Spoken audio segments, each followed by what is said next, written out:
Selamat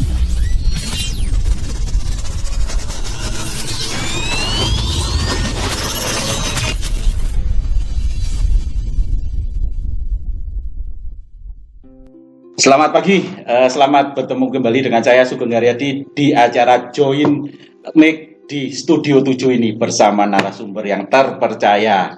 Pertanyaan awal yang harus saya lakukan sebagai host di sini, bos, siapa sih Anda ini?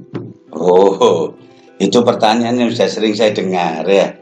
Saya pun juga kadang susah menjawabnya ya. Karena saya biasa bicara di depan orang, jadi orang nyebut saya seorang public speaking. Begitu. Nama beliau ini adalah seorang dokter ini, tapi yang nggak bisa nyuntik, ya saudara-saudara sekalian. Jadi ini adalah Dr. Yudi Suharsono.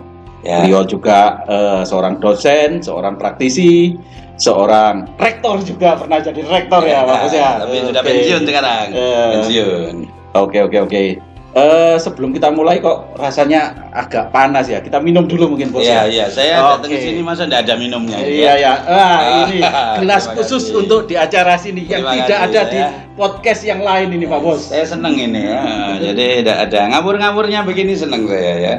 Nah, Monggo. luar biasa. Ayo. Minum dulu ini ya. Nah, seger banget tuh pokoknya.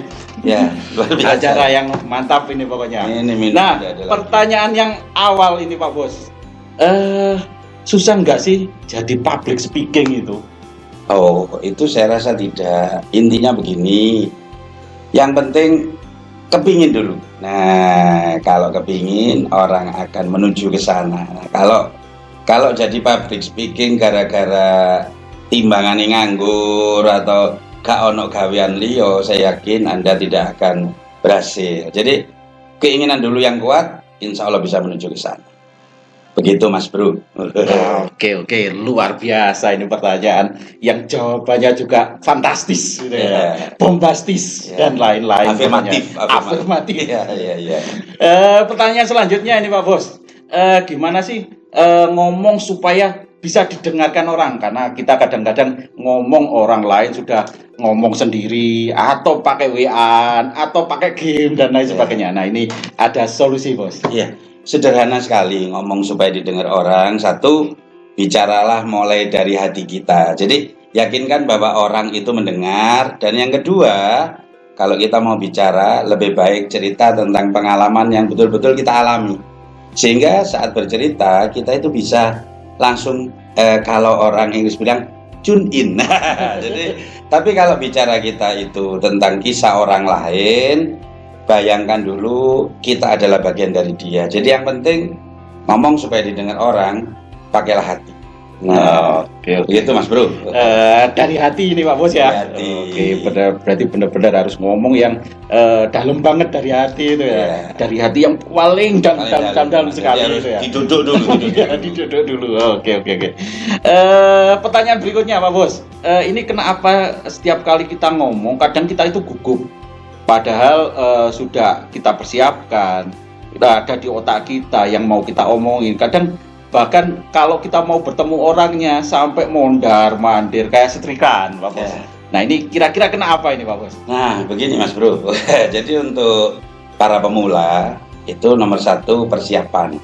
Kalau dulu saya awal-awal itu saya pasti berlatih dulu awalnya di depan kaca untuk melihat bagaimana istilahnya kondisi saya pada waktu di depan kaca. Nah, setelah itu baru kita mencoba berlatih dan terus berlatih. Intinya semua orang merasa gugup, semuanya ya. Jadi pasti gugup. Kalau pepatah mengatakan biarkan kupu-kupu itu ibarat kegugupan. Biarkan kupu-kupu itu terbang, tapi jangan disuruh pergi. Kita buat formasi yang bagus. Demikian juga untuk public speaking, apapun yang akan kita katakan, satu, upayakan bahwa itu memang kita mulainya, kita mengalami terlebih dahulu, sehingga kondisinya menjadi betul-betul alami. Gitu Mas Bro. Oke. Ilmu kupu-kupu yang tidak didapatkan dari podcast lain ini Pak Bos. Ada kupu-kupu yang lain itu kadang-kadang jelurut. Iya. Ini termasuk kupu-kupu yang agak malam sedikit. Udah, kita udah sampai malam itu. Iya. Sudah kukut, sudah kukut ya, laku keras. Laku keras, sadis banget pokoknya.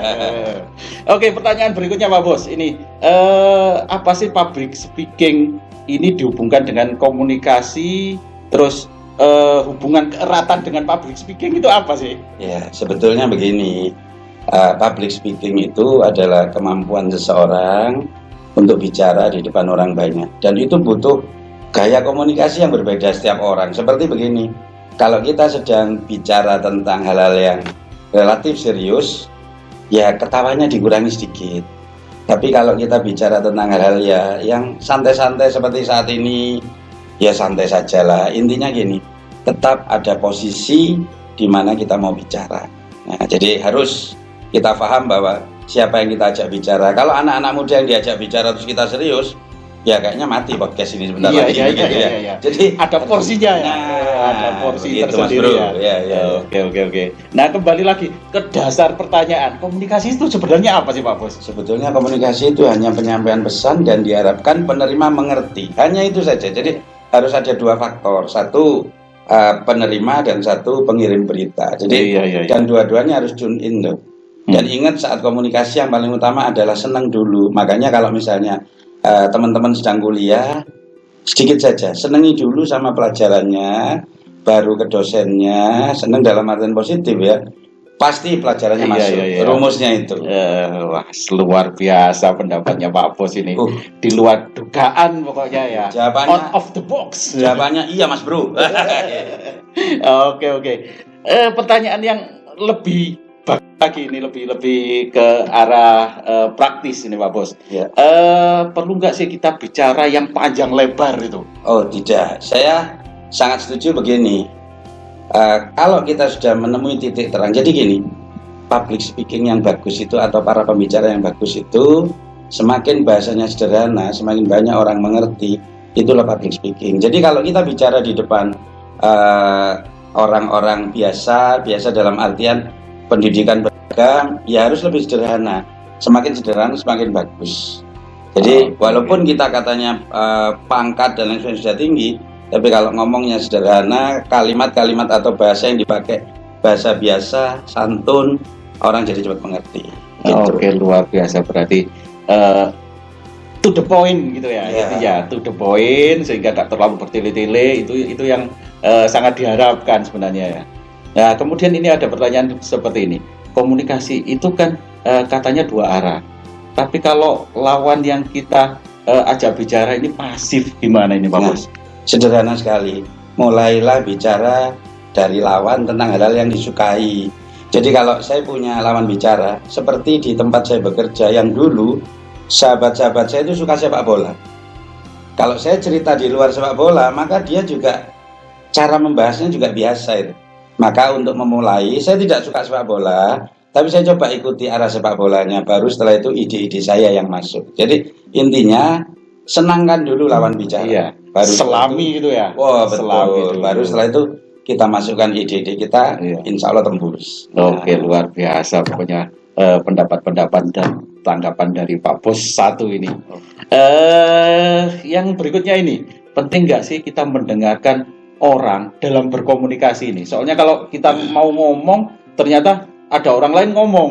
Nah, ini kita perlu mendengarkan nggak sih orang lain ini ngomong tadi? Nah, ingat saja, kita lihat tubuh kita. Tuhan memberi kita telinga dua, mulut satu. Intinya apa? Harus lebih banyak mendengar, setelah itu bicara gitu. Jangan sampai bicara dulu terus mendengar. Orang banyak akan merasa kecewa gitu. Bahkan sekarang dengan kasus COVID ini, Tuhan sudah memberi isyarat. Lebih banyaklah mendengar, dan ingat, ngomong pun harus disaring, baik sama teman, sahabat, apalagi orang yang tidak dikenal. Ini manfaat COVID tentang komunikasi. Itu aja baru saya pikir. Mantap. Mantap Pak Bos ini ya. Jarang orang seperti saya itu ya. Berikutnya ini terkait dengan kita biasanya mendengarkan orang lain berbicara, kita selalu mendengarkan. Kemudian ngapain dong? Ya, jadi begini. Kalau itu hal yang menarik, Anda harus bisa mempertegas itu. Dan Anda harus bersyukur bahwa ada lawan bicara yang memberi ilmu ke kita. Itu yang pertama. Yang kedua, Untuk atensi yang lebih besar, kalau ada hal yang kurang mengerti, tolong tundukkan kepala sedikit, bilang maksudnya. Nah, jadi ada masa bahwa saya betul-betul perhatian sama cerita Anda, sama kisah Anda, makanya saya mau menundukkan kepala sebentar untuk mengulang. Jadi untuk mempertegas, itu harus supaya menunjukkan perhatian. Perhatian kepada orang yang kita ajak bicara. Betul. Ya, luar biasa pokoknya ini. Ini satu lagi nih. Salah nggak sih kalau kita berasumsi dalam hal berkomunikasi ini? Oh, begini. Hal yang paling asumsi itu boleh dilakukan. Anggap bahwa orang lain itu paham dalam artian begini. Kita harus berhati-hati menyampaikan agar orang lain itu bisa menangkap dengan jelas. Karena komunikasi yang menimbulkan, kecuali puisi atau sastra ya, komunikasi yang menimbulkan banyak sekali jaring-jaring di dalamnya, itu akan buat kita terjerat sendiri. Jadi lebih baik seperti yang Mas Bro katakan tadi, komunikasi itu to the point. Oke. Luar biasa pokoknya pendapat dari Pak Bos satu ini. Nah, kaitannya dengan ini berarti closing statementnya apa Pak Bos? Ya, sederhana sekali. Komunikasi mulailah dengan hati, perhatikan lawan bicara kita. Kalau dia susah diajak bicara, mulailah dari hobi. Orang akan bercerita tentang hobinya. Dari situlah baru kita menggeser ke arah milik kita, poin kita. Intinya tetap perhatikan audiens pada saat kita bicara. Begitu. Terima kasih. Pendapat yang luar biasa. Nantikan episode selanjutnya tentang komunikasi di sini. Sudah selesai lah. Ini komunikasi kecewa ya. Oke, sampai jumpa di episode mendatang. Bye bye. Terima kasih.